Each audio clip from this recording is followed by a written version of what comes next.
ایک زمانے میں قدیم مصر میں امارا نام کے قابل ذکر ملکہ تھی جو مصر میں سب سے خوبصورت خاتون تھی۔ ملکہ امارا میں بادشاہت کی بہت سی صلاحیتیں تھیں۔ امارا اپنے والد فرعون کے انتقال کے بعد تخت پر بیٹھی اور اس پر بادشاہت کی حکمرانی اور اس کی عظمت کو برقرار رکھنے کی ذمہ داری چھوڑ دی گئی۔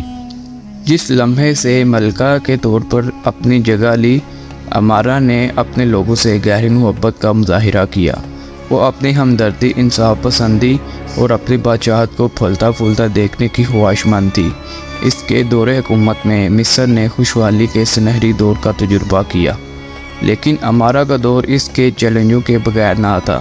ایک پڑوسی مملکت نے مصر کی کامیابی سے حسد کرتے ہوئے مصر پر حملہ کرنے اور اسے فتح کرنے کی سازش کی۔ ان کی فوجیں بہت بڑی اور طاقتور تھی، جو مصر کے لیے ایک بہت بڑا خطرہ تھی۔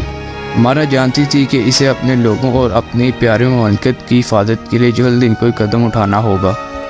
اپنی گہری حکمت عملی کے ساتھ امارا نے مصر کے دفاع کا منصوبہ بنایا۔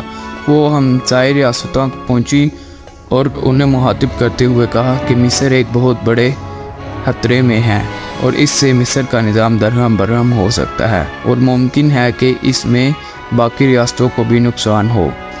ملکہ امارا نے باقی ریاستوں کو بھی اس جنگ میں شریک کیا اور ایک مضبوط اتحاد بنایا۔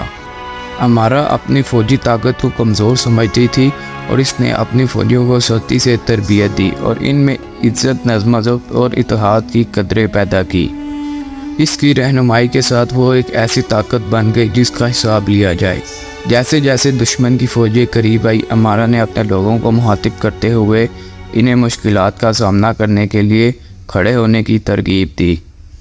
اس نے انہیں مصر کی بھرپور تاریخ اور ان میں سے ہر ایک کے اندر رہنے والے ناقابل تصویر جذبے کی یاد دلائی۔ لوگ اپنی ملکہ کے پیچھے کھڑے تھے اور اپنی سرزمین کی خاطر دشمن سے لڑنے کے لیے تیار تھے۔ جیسے ہی مقابلے کا دن آیا اور دشمن کی فوجیں مصر پر اتر آئیں، لیکن امارا کی تیاریاں رائگاں نہیں گئی تھی۔ اس کے اتحاد مضبوط تھے اور اس کی فوجیں بہادری سے لڑی، اور اس کی فوجوں نے حکمت عملی کا مظاہرہ کرتے ہوئے اپنی کوششوں کے ذریعے انہوں نے حملہ آوروں کو ہرا دیا اور انہیں شکست دے کر اپنی سرزمین پر واپس بھیج دیا۔ امارا جنگ جیت گئی۔ اس نے اپنی سلطنت کو یقینی تباہی سے بچا لیا۔ لوگوں نے اسے مصر کا سہارا کہا، ایک ملکہ جس کی حکمت اور طاقت سے ان کے طرز زندگی کو محفوظ رکھا تھا۔